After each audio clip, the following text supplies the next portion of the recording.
Hello बच्चों, स्वागत है आपका टीबीआई बिहार बोर्ड में। आज बच्चों हम लोग देखने वाले हैं हमारे अध्याय 3.5 के बाकी बचे हुए सारे प्रश्नों को, जिसमें कि बच्चों पहला प्रश्न जो है आप लोगों को बोर्ड पे दिख रहा होगा कि एक छात्रावास है जिसका कि एक भाग जो है व्यय का वो जो है नियत है और दूसरा इस बात पर निर्भर करता है कि वो बच्चा जो है कितने दिन भोजन करता है। तो बच्चों यहाँ जो है एक स्थिति में क्या कह रहा है कि 20 दिन भोजन किया है और दूसरी स्थिति में क्या कह रहा है 26 दिन भोजन किया है। तो अंतर कितना हो जाता है 1000 से 1180 रुपए। यानी कि अगर 20 दिन कोई बच्चा भोजन कर रहा है तो उसे 1000 रुपए देने होंगे और कोई बच्चा अगर 26 दिन भोजन कर रहा है तो उसे 1180 रुपये देने होंगे। आइए बच्चों हम लोग जो है बिना समय गंवाए इसे हल करते हैं। यहाँ हम लोग बच्चों लिख लेंगे, हल में लिखेंगे हम माना कि छात्रावास का नियत व्यय, छात्रावास का नियत व्यय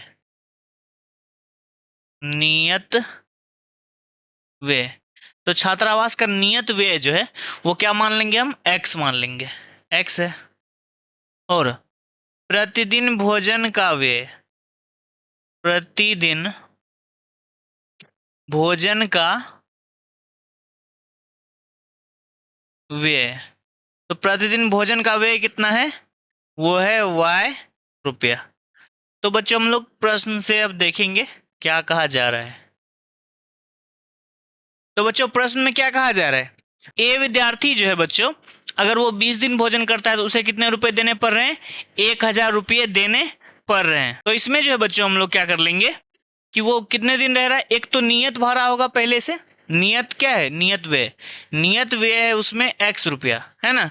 और जो है वो कितने दिन भोजन कर रहा है 20 दिन भोजन कर रहा है तो इसमें इस व्यय में जो नियत चार्ज है फिक्स चार्ज है इसमें कितना जोड़ देंगे 20 दिन के खाने का खर्चा।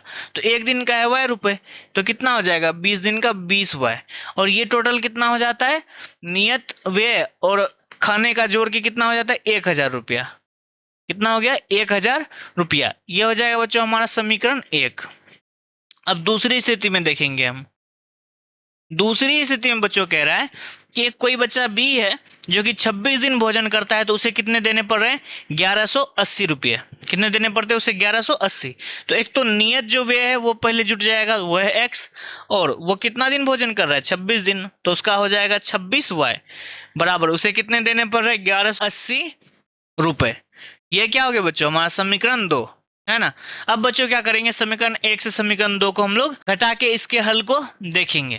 तो आइए यहाँ इसे लिख लेते हैं हम। समीकरण 1 क्या है x प्लस 20y बराबर 1000 और यहाँ हो जाएगा x प्लस 26y बराबर 1180। ये हो गया समीकरण 1, ये हो गया समीकरण 2।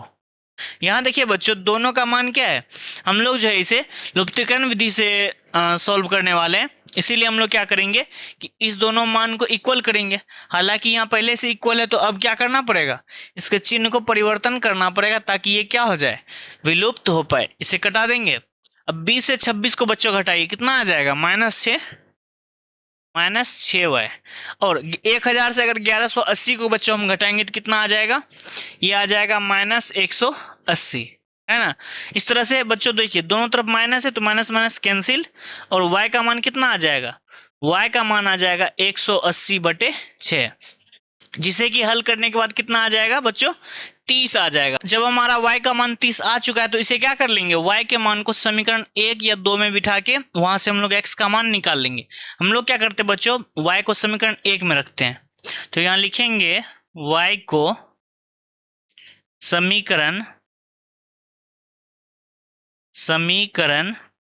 1 में रखने पर, समीकरण 1 में रखने पर तो समीकरण 1 क्या है बच्चों x प्लस 20y बराबर 1000 यही है। तो यहाँ क्या रख देना है बच्चों y का मान रखना है 30 तो हो जाएगा 20 गुना 30 बराबर 1000। तो x का मान क्या आ गया x का मान आ जाएगा 1000 और इस दोनों को जब हम गुना करेंगे 600 आएगा, उस तरफ जाएगा तो ये माइनस हो जाएगा, घट के कितना आ गया ये आ गया 400। तो x का मान कितना आ गया 400 और y का मान कितना आ गया 300। यानी कि जो हमारा फिक्स जो है व्यय था, नियत व्यय, वो कितना था 400 रुपये, और जो प्रतिदिन भोजन का कितना लग रहा था उसे 30 रुपये, है ना। तो इस तरह से हमारा जो है यहाँ बच्चों हम लोग लिख लेंगे नियत व्यय। तो नियत व्यय कितना था 400 रुपया, और प्रतिदिन कितना लग रहा था, प्रतिदिन भोजन का व्यय ये कितना था, ये था 30 रुपये। तो इस तरह से बच्चों जो है ये प्रश्न हो चुका है। क्या करते हैं बच्चों, हम लोग इसे अच्छे से इरेज करके नेक्स्ट क्वेश्चन को देखेंगे। अब बच्चों जो हम लोग नेक्स्ट क्वेश्चन को देखते हैं। नेक्स्ट क्वेश्चन बच्चों आप लोग बोर्ड पे देख सकते हैं। तो इसमें क्या कहा जा रहा है बच्चों, अगर हम जो है अंश से 1 घटा दें तो भिन्न कितना हो जाता है 1/3, और अगर हर में हम 8 को जोड़ दें तो कितना हो जाता है भिन्न 1/4। तो इसका जो है बच्चों हम लोग को क्या कहा जा रहा है कि भिन्न ज्ञात कीजिए। आइए बच्चों हम लोग सबसे पहले अंश और हर को मान लेते हैं। यहाँ बच्चों हम लोग लिखेंगे माना कि अंश बराबर x है और हर बराबर क्या है y है ना। तो यहां बच्चों हम लोग देखेंगे प्रश्न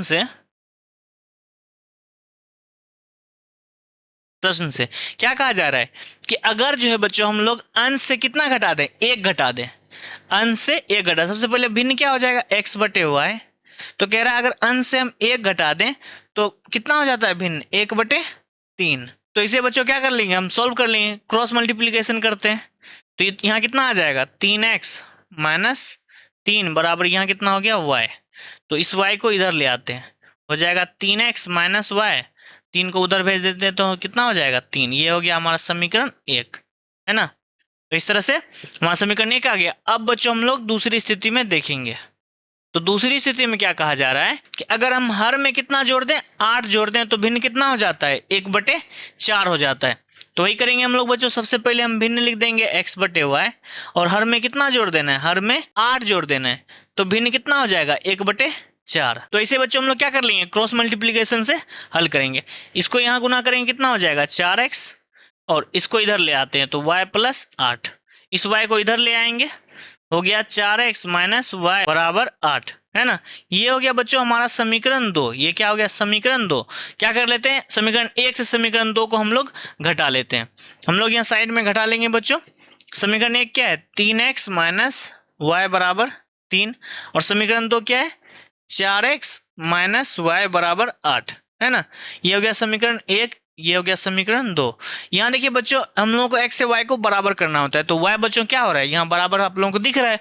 जब बराबर ये ऑलरेडी दिख रहा है तो सिर्फ हम लोगों को चिन्ह परिवर्तन करना पड़ेगा, चूंकि दोनों क्या है माइनस में, और माइनस में रहेगा तो क्या होगा, वो कटेगा, वो बिल्कुल नहीं कटेगा नहीं तो विलुप्त नहीं होगा। इसलिए हम लोग क्या कर देंगे, इसका चिन्ह को परिवर्तित कर देना है। जहां जो है बच्चों प्लस है वहां हो जाएगा माइनस, जहां माइनस है वहां क्या हो जाएगा प्लस, है ना। तो इस तरह से ये क्या हो गया, ये कट गया।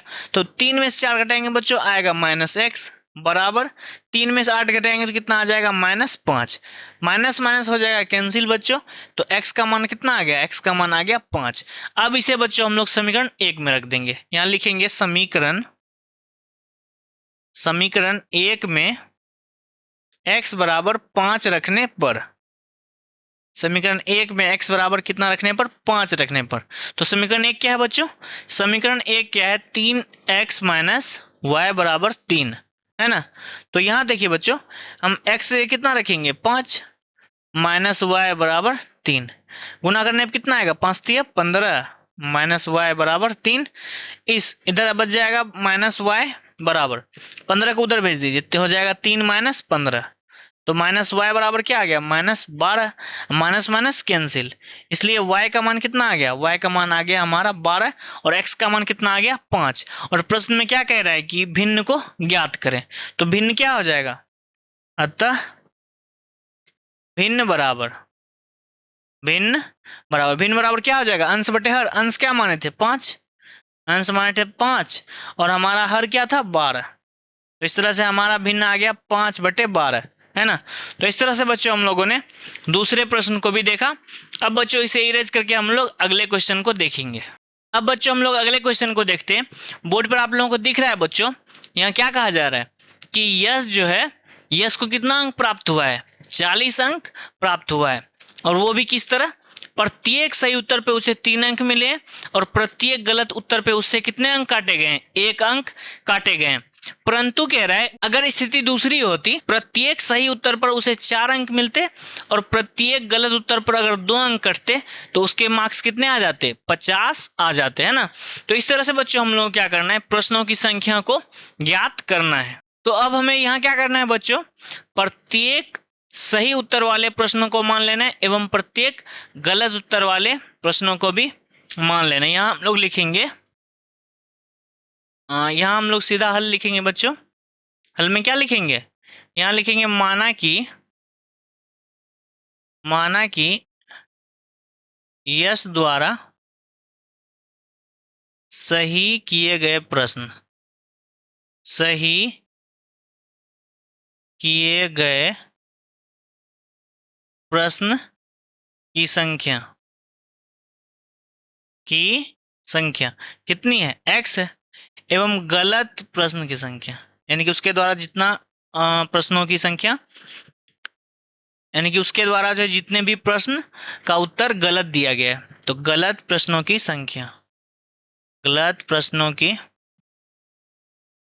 संख्या वो कितनी है, y, है ना। तो इस तरह से सही और गलत हम लोगों ने मान लिया। अब बच्चों हम लोग क्या करेंगे, हल करेंगे किसके अनुसार, प्रश्नानुसार। तो प्रश्नानुसार क्या करेंगे हम लोग बच्चों, तो यहाँ बच्चों अब हम लोग क्या कर लेंगे कि देखिए प्रत्येक सही उत्तर के लिए कितने मार्क्स उसको दिए गए हैं, 3 मार्क्स दिए गए। तो प्रत्येक सही उत्तर में हम लोग 3 से क्या कर देंगे, गुना कर देंगे। और प्रत्येक गलत के लिए कितने काटे गए, 1 अंक। तो उसे क्या कर देंगे हम, प्रत्येक जितना सही उत्तर हुआ होगा उसमें 3 से गुना करके उसका मार्क्स आ गया।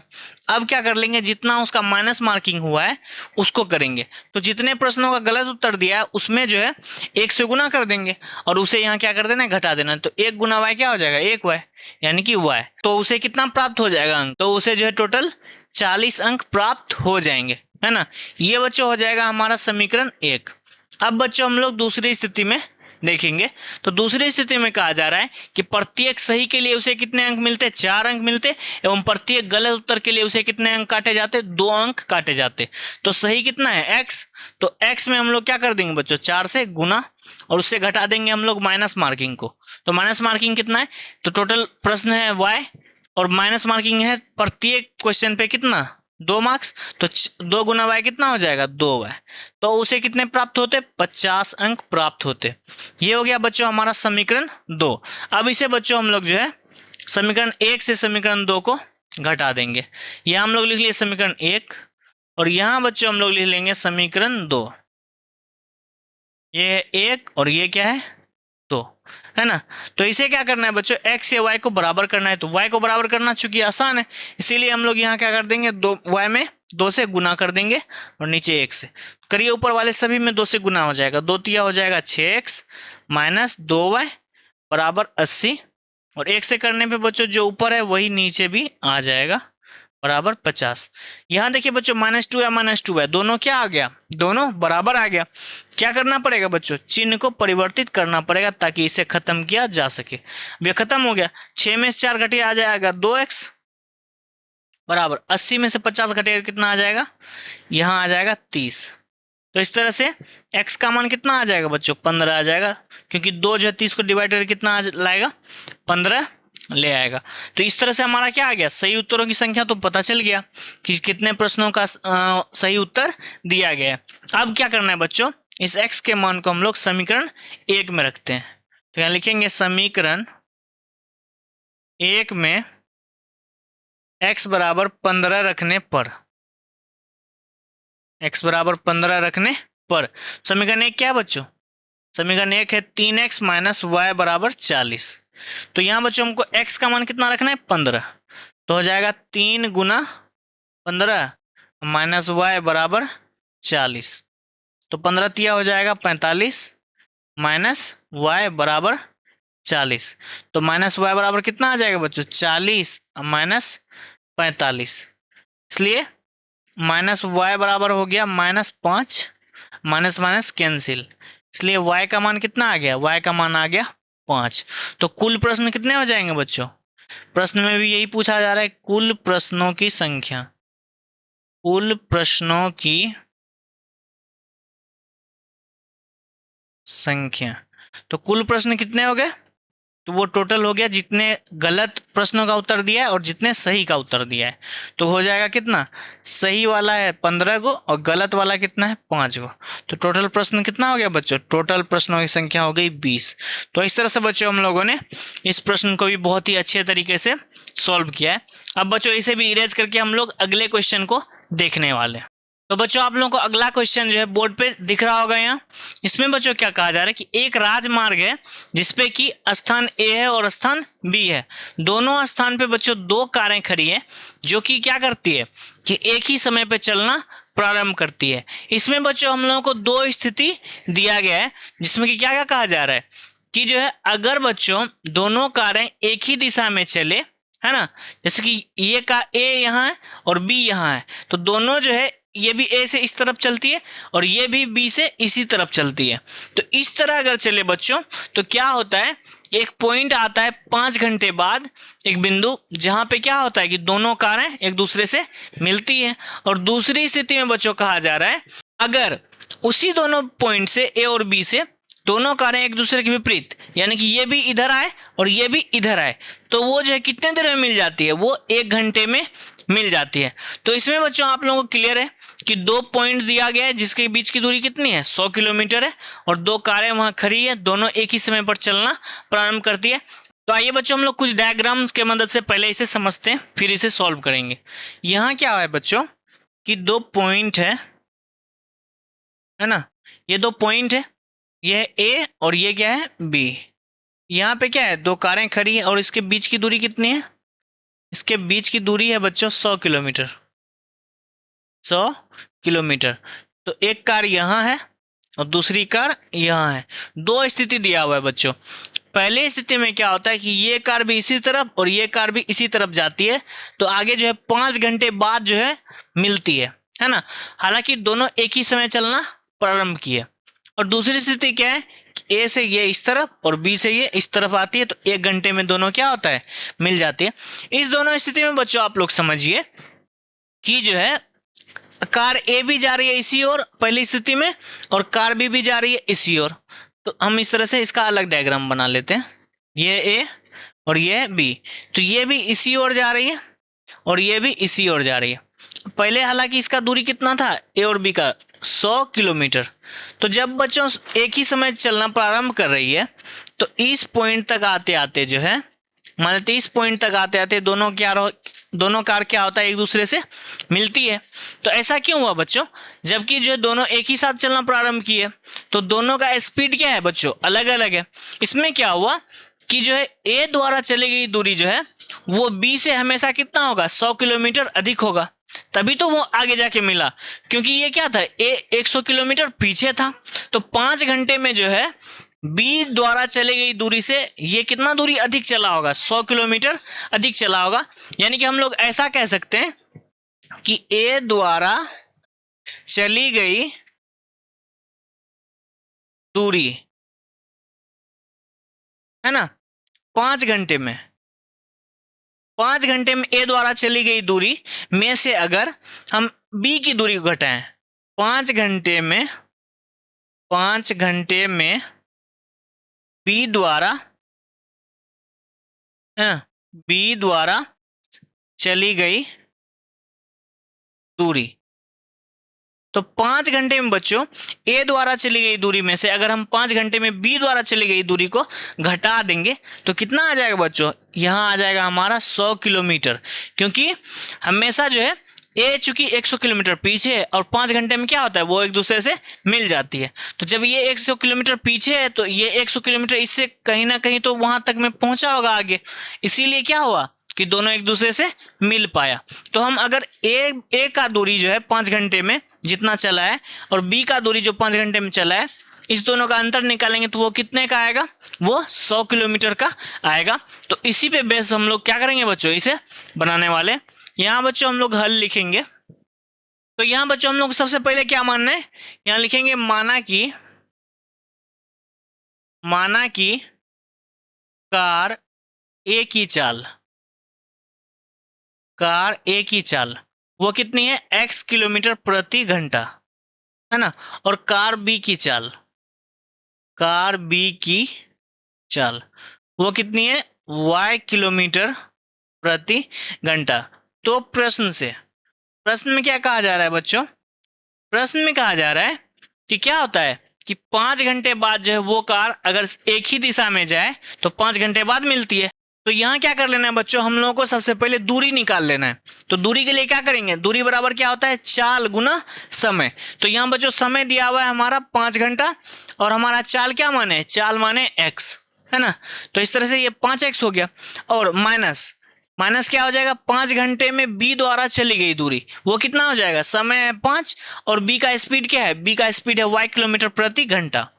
तो इस तरह से अगर इस दोनों का हम अंतर निकालेंगे तो कितना आ जाएगा, 100 किलोमीटर आ जाएगा, है ना। तो ये दूरी आ जाएगा, यही हो जाएगा हमारा समीकरण 1। तो इसे हम लोग यहाँ लिखेंगे 5x माइनस 5y बराबर 100। ये क्या हो गया बच्चों, ये हो गया हमारा समीकरण 1, है ना। अब दूसरी स्थिति में अगर वो विपरीत दिशा में चलती है तो वो 1 घंटे में ही एक दूसरे से मिल जाती है। यानी कि ये पॉइंट ए है और ये पॉइंट बी है, अगर एक दूसरे के विपरीत जा रही है तो टोटल दूरी तो फिक्स है बच्चों, कितना है, 100 किलोमीटर। तो कुछ दूरी ए जाएगी और कुछ दूरी बी जाएगी, और दोनों की दूरी को अगर हम जोड़ भी दें तो कितना होगा, 100 किलोमीटर हो जाएगा। तो ए का दूरी है, उस हिसाब से अगर हम निकालेंगे ए की दूरी तो वो कितना आ जाएगा बच्चों, ए की दूरी के लिए चाल गुना समय, चाल क्या है, चाल है इसका x और समय कितना लग रहा है, 1 घंटा, यानी कि वो कितना हो जाएगा, वो हो जाएगा x किलोमीटर। और b की दूरी अगर निकालेंगे, b की दूरी, तो b की दूरी कितनी हो जाएगी बच्चों, स्पीड है y और समय लग रहा है 1 घंटा, तो ये भी कितना हो जाएगा, y किलोमीटर। यानी कि x प्लस y अगर करेंगे तो वो कितने के बराबर आ जाएगा, वो 100 किलोमीटर के बराबर आ जाएगा। तो वही चीज हम यहाँ कर लेंगे, x प्लस वाई बराबर कितना आ जाएगा बच्चों, x प्लस वाई बराबर हो जाएगा 100 किलोमीटर। ये हो गया बच्चों हमारा समीकरण 2। इसे क्या कर लेंगे हम लोग बच्चों, समीकरण 1 से समीकरण 2 को घटा देंगे। यहाँ बच्चों हम लोग लिखेंगे समीकरण 1 को और यहाँ लिख लेंगे हम लोग समीकरण 2 को। ये हो जाएगा हमारा 100, है ना। तो ये जो है बच्चों हमारा समीकरण 1 और ये हो गया समीकरण 2। इस दोनों को क्या करना पड़ेगा बच्चों, हमें बराबर करना पड़ेगा। तो यहाँ 5x है, यहाँ 5y है और यहाँ x है और यहाँ y है, तो दोनों में से किसी एक को क्या करना होगा, बराबर करना पड़ेगा। तो यहाँ कितना करना पड़ेगा बच्चों, ऊपर में 5 है, हम लोग x या y में से किसी एक को भी हम लोग घटा सकते हैं, तो हम लोग y को ही बराबर कर लेते हैं। ऊपर में 1 से गुना कर देंगे और नीचे में अगर 5 से करेंगे तो यहाँ कितना हो जाएगा, 5y।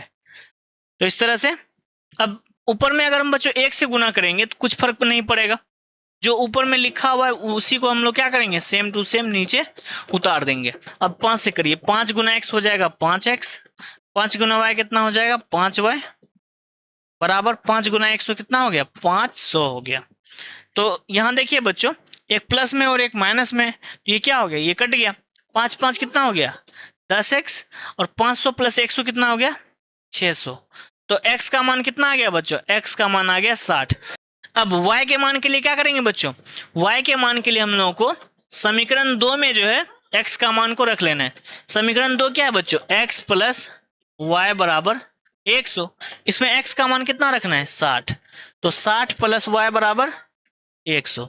तो y का मान कितना आ गया, 100 माइनस 60 बराबर 40। तो x बराबर आ गया 60 और y का मान कितना आ गया बच्चों, y का मान आ गया हमारा 40।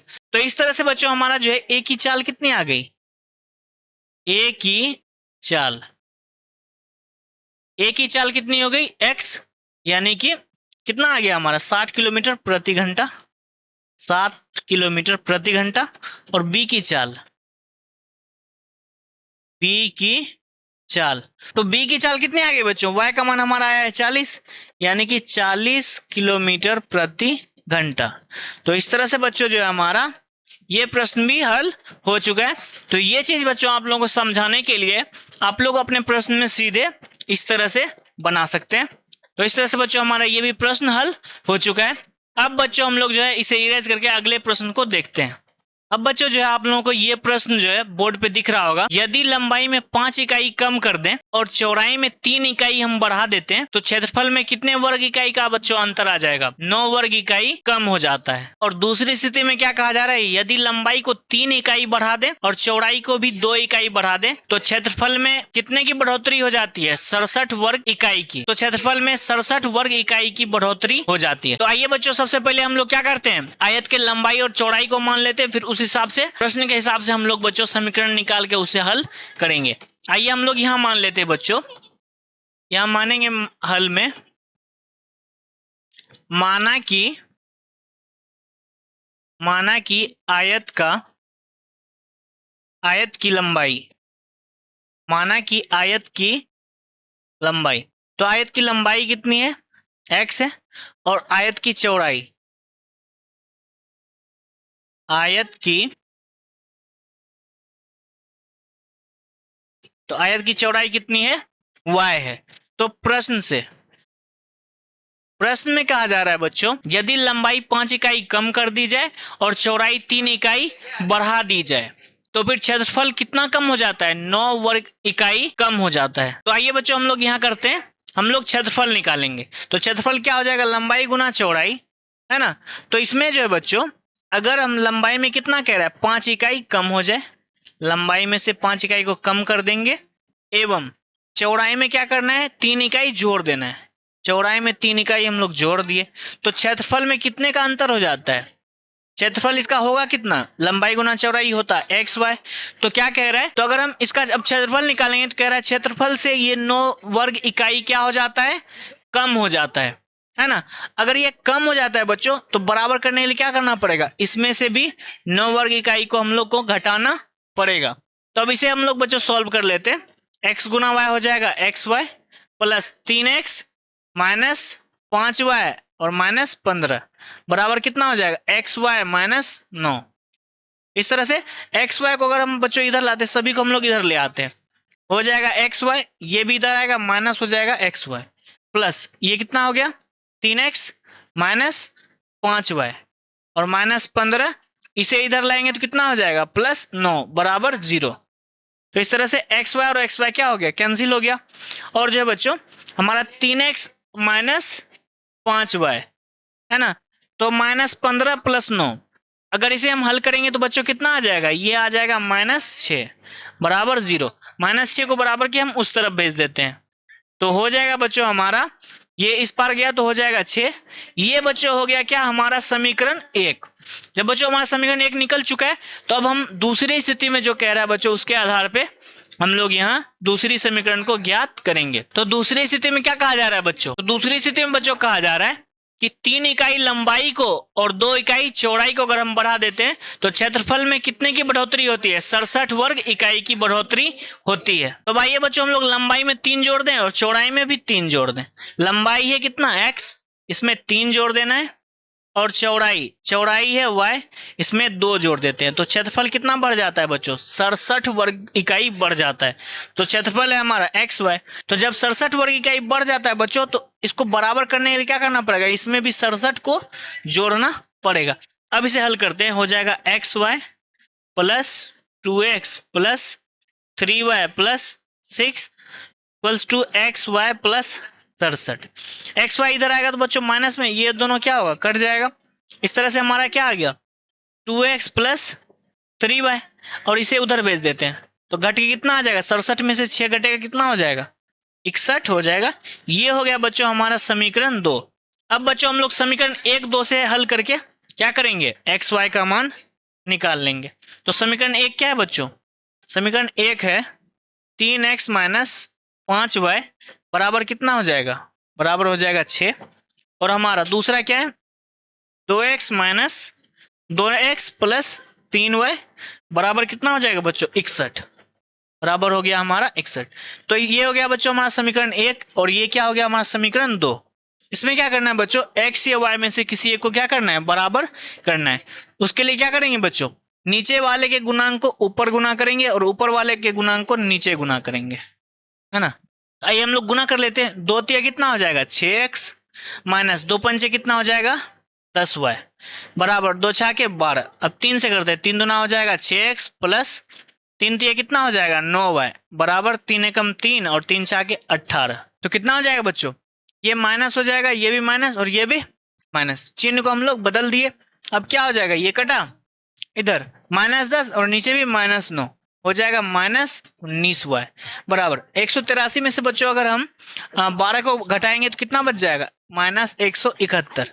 माइनस माइनस हो गया कैंसिल, तो y का मान, तो y बराबर कितना आ जाएगा बच्चों 9 आ जाएगा, क्योंकि 19 से अगर हम 71 में भगा देंगे तो कितना आ जाता है 9 आ जाता है। इसे क्या कर लेना है बच्चों, इसे हम लोग समीकरण 1 में रख के हम लोग यहाँ से x का मान निकाल लेंगे। तो यहाँ लिखेंगे समीकरण 1 में y बराबर 9 रखने पर, तो समीकरण 1 क्या है बच्चों, समीकरण 1 है 3x माइनस 5y बराबर 6।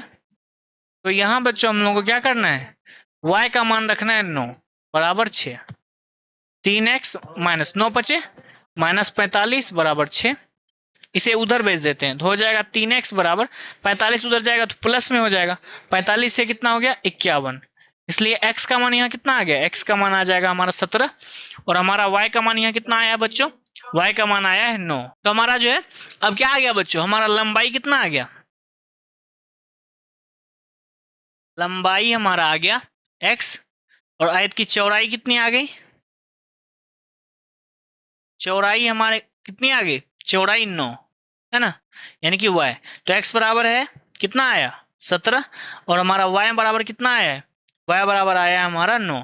तो इस तरह से बच्चों जो है हमारा आयत का जो भी विमाएं थी उसे हमने क्या कर लिया, ज्ञात कर लिया। अगर आप लोगों को ये लेक्चर पसंद आ रहा है तो आप लोग इसे लाइक कीजिए, अपने दोस्तों के साथ शेयर कीजिए। मिलते हैं फिर से किसी नेक्स्ट लेक्चर में, तब तक के लिए आप लोग अपना ध्यान रखिए। Bye bye, take care.